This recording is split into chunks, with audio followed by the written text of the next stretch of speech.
7 de la mañana con 24 minutos. Usted debe haber escuchado esto de los estafadores, el caso de la actriz Amparo Noguera. Bueno, fueron varias víctimas y hay nuevos antecedentes de las características de esta banda que funcionaba de una manera bien llamativa, con una líder ahí de las redes sociales. Julio Ahumada, cuéntanos por favor. Buenos días. ¿Cómo estás, Gonzalo? Muy buenos días. Claro, ya se entiende por lo menos ahora, o se dio a conocer, la modalidad de trabajo o el modus operandi que tenía esta organización criminal que, recordarán ustedes, se dedicaba al cuento del tío, con integrantes de la banda del interior de las cárceles, con algunos que simulaban ser funcionarios de la Policía de Investigaciones y que estafaron aproximadamente 5 personas, entre ellas a Amparo Noguera, con cerca de 700 millones de pesos, una cifra que era impresionante, que llamaba muchísimo la atención y que ahora se entiende que incluso la Fiscalía lo señala, aplicaron la modalidad del secuestro psicológico. ¿Cómo es esto? La fecha sería desde el 1 de octubre hasta el día 8 del mismo mes, cuando se comunican con la actriz señalando de que sus cuentas, a las cuales le entregan los datos, los números importantes que identifican sus cuentas bancarias y sus datos personales, estarían siendo atacadas por una banda internacional. Esto a través de una comunicación por parte de una mujer conocida como Jenny Ramos, quien es una influencer, si podemos llamarlo, o una creadora de contenido de TikTok bastante popular con más de 100.000 seguidores.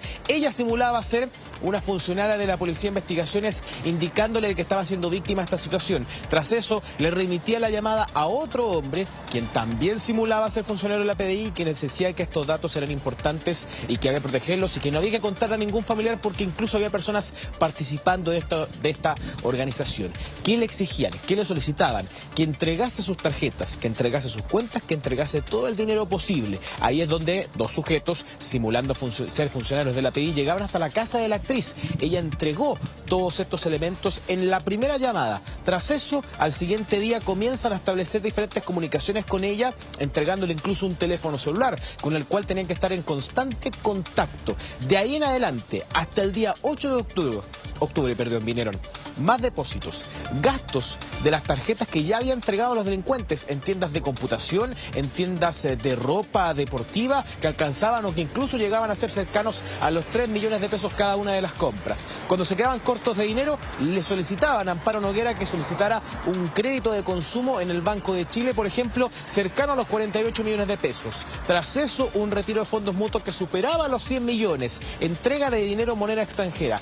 Todo eso hasta que por lo menos al penúltimo día, uno de los últimos momentos de la comunicación, le indicaban, o más bien le señalaban, de que su padre podría ser víctima de este tipo de delitos. Héctor Noguera, que falleció a finales del mes de octubre, ella avanzó, la víctima en este caso, Amparo Noguera, fue a conversar con sus familiares y fue ahí cuando se percataron de que posiblemente haya sido una estafa, cuando quiere contactarse nuevamente con los delincuentes, quienes incluso le habían mandado un video señalando de que las personas o esta banda internacional ya había sido detenida por parte de funcionarios de la Policía de Investigaciones, le mandan una dirección de un cuartel de la PDI en Calera. Y después de eso, nunca más se pudo establecer una comunicación, dando cuenta de que finalmente había sido estafada con cifras millonarias que, como lo decíamos y como se estuvo informando durante todo este tiempo, podía alcanzar y que estaría alcanzando los 700 millones de pesos. Modalidad que ahora se entiende con la detención, con la formalización de estas 11 personas,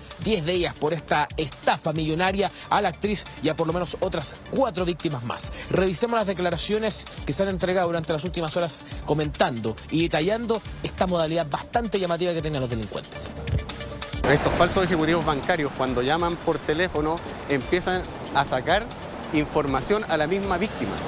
A veces las personas que llaman no tienen conocimiento ni siquiera con quién están hablando, pero son las propias víctimas las que empiezan a entregar información.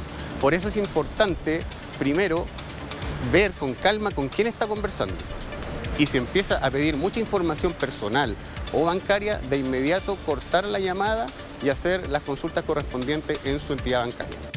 En general hay una muy buena representación de autoridad. Usan un lenguaje técnico y esto lo incorporan a rutinas que son bastante creíbles. Por otra parte, quizá el aspecto más relevante es que incorporan elementos de urgencia.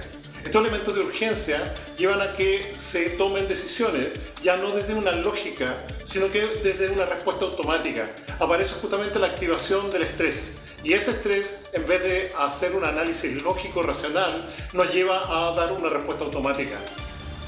Sí, Julio, llama la atención cómo estas bandas te capturan psicológicamente y te meten como en un torbellino del cual es imposible de salir o muy difícil. Es como una espiral, van generando una dependencia, como que te tienen en sus manos.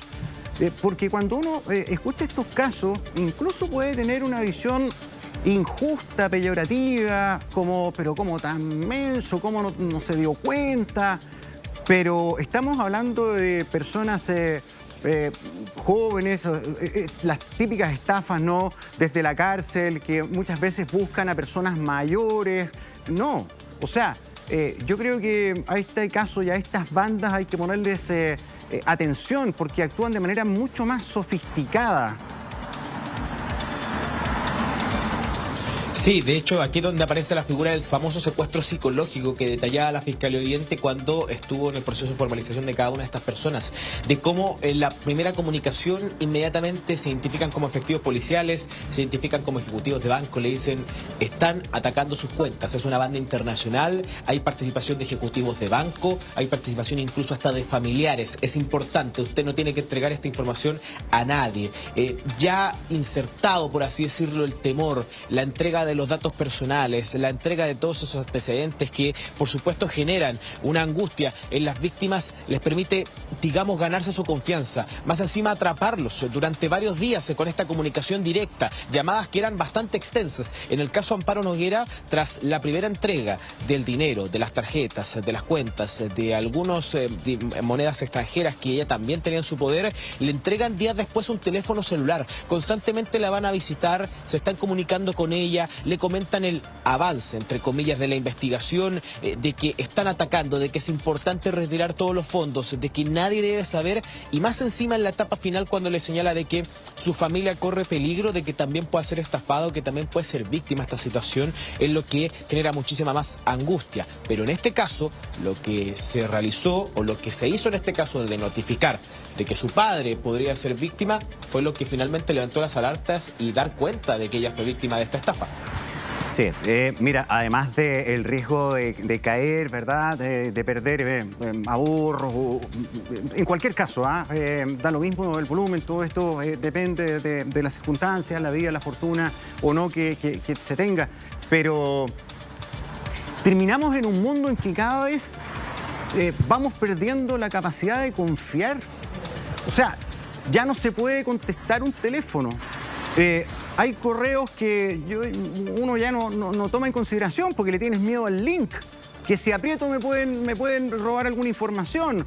Mensajes de texto que llegan, que uno más o menos percibe que son raros, tampoco.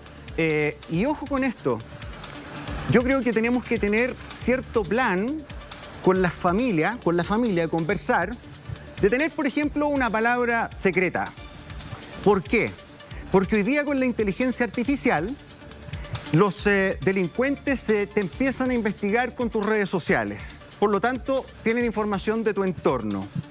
Además, tienen información de tu voz y te la pueden clonar. Entonces se hacen pasar, por ejemplo, por Julio y llaman a tu familia pidiendo ayuda, pidiendo plata. Entonces yo creo que tenemos también que percatarnos que hoy día el abanico de chances que tienen estos malditos delincuentes es más amplio. Y preparar y anticiparse tal vez con una herramienta simple, pero me decía un detective, una palabra clave. Y puedes como poner en duda. Y si realmente es Julio, tú vas a saber que tu familia también tranquila. Pero ante cualquier duda, ¡pum!, clave. Buena técnica la de entregar una palabra clave porque en este caso, si bien no era alguien cercano, simulaban o tenían en realidad tenían todo un proceso, todo un funcionamiento, todos tenían un personaje que interpretar y que llevaban a cabo para estafar a la actriz en este caso y otras por lo menos 4 personas. Que señalan también algunos especialistas sobre esta técnica aplicada por sujetos que incluso estaban desde el interior de las cárceles y que entregaban la información a estos falsos policías que iban a las casas y retiraban el dinero. Revisemos las declaraciones. Nosotros vamos a cuestionar la vinculación que ellos puedan tener con respecto a alguno de los ilícitos. Prácticamente nosotros también estamos cuestionando que pertenezcan a una asociación directiva. Acá no hay una asociación directiva. La Fiscalía indica en su formalización que ellos habrían participado como eventualmente funcionarios de tanto la Comisión para el Mercado Financiero como también funcionarios policiales. La verdad que la evidencia hasta ahora no ha demostrado aquello, por tanto la defensa va a cuestionar ese tipo de imputaciones que se hicieron en la formalización. Y se pretende, digamos, darle un énfasis superior principalmente, por lo que creemos nosotros como defensa, por el tipo de víctima que estamos hoy día revisando. Oye, Julio, cuéntanos quién era esta influencer o tiktoker, no sé qué red era de su preferencia, la vemos en pantalla, y qué rol tenía en esta banda delictual. Hablamos de Jenny Ramos, 41 años, con una cuenta de TikTok que supera en realidad los 100.000 seguidores y quien es la líder de esta agrupación, de esta asociación delictiva dedicada a la estafa y posterior lavado de dinero, y que durante la audiencia que se enfrentó con la justicia junto a otras 10 personas detenidas es apuntada como una de las líderes de esta agrupación delictual. Ha quedado incluso en prisión con prisión preventiva producto a esta información que se entregó por parte de la Fiscalía. Ella tenía una labor importante, además de liderar la banda, por supuesto, sino que también ella era la que realizaba algunas llamadas a las víctimas, señalando que estaban siendo víctimas de este tipo de estafas por bandas internacionales, además de realizar algunas compras. El caso de Amparo Noguera, por supuesto, es el más bullado dentro de esta lista de víctimas. ¿Y cuáles son las compras predilectas para esta agrupación? En tiendas de tecnología, en Mac Online hacían compras sobre los 3 millones de pesos, 1,5 millones, 1.700.000 en un mismo día. También iban a tiendas deportivas, la tienda Nike, compras superiores a los 1.000, a los 2.000 dólares, también compras cercanas a los millones de pesos. Ella tenía la función principal de identificar a las víctimas, de llevar a cabo el principio de la estafa, la advertencia inicial y posteriormente designar o realizar las compras que eran de manera inmediata. Cuando se conseguían todos los datos, cuando se conseguían las tarjetas de crédito, de débito, los primeros pagos o las primeras entregas realizadas por parte de estas personas afectadas, inmediatamente se hacían compras en el mismo día para evitar cualquier tipo de activación de sistema de seguridad, de bloqueo de tarjetas, cualquier elemento que venga de la mano. Aquí Jenny Ramos cumple una labor fundamental como líder de la banda y además con este aspecto bastante llamativo, siendo TikToker con más de 100.000 seguidores, siendo partícipe de esta banda delictual, pero ojo que cuenta con diversos antecedentes de alta peligrosidad, Gonzalo. No, lo que te quería preguntar es si en casos como los que estamos comentando, las instituciones bancarias o de seguros o donde se tenga el ahorro o se solicita el crédito, en definitiva, de un escenario fraudulento, de estafa, ¿tienen algún grado de responsabilidad para con el cliente? ¿Tienen seguro comprometido con el servicio que entregan? ¿Qué se dice de eso al respecto? Sí, lo que han señalado es que se van a realizar todos los procesos de investigación para poder ver si se activaron algún tipo de protocolo. Lo que se sabe, por lo menos en algunos aspectos, cuando son compras superiores o cercanas a los 5 millones de pesos, recién ahí se pueden levantar diversas alarmas dependiendo de cada una de las cuentas o dependiendo de cada uno de los personajes, en este caso estafados. Por supuesto que aquí hay varios momentos, en el caso de Amparo Noguera, que es el más apoyado, que puede ser de mayor relevancia o que hayan levantado por lo menos más de alguna advertencia. Créditos superiores a los 48 millones de pesos, retiros superiores a los 100 millones de pesos en fondos mutuos, solicitudes de créditos, retiros de dinero, gastos superiores a los 3 millones, a los 1,5 millones que se realizaban de manera constante y que por supuesto podrían haber llamado a la atención de las entidades bancarias. Amparo Noguera apenas se percató de que fue víctima de una estafa, informó a las entidades bancarias de esta situación y ahora vino de la mano todo el proceso investigativo. Se va a sumar también, por supuesto, a la formalización que ya tiene a personas en prisión preventiva y que por supuesto va a seguir sumando antecedentes en esta modalidad bastante llamativa y con estafas millonarias. Bien, Julio Ahumada, muchas gracias por tu informe. Buenos días.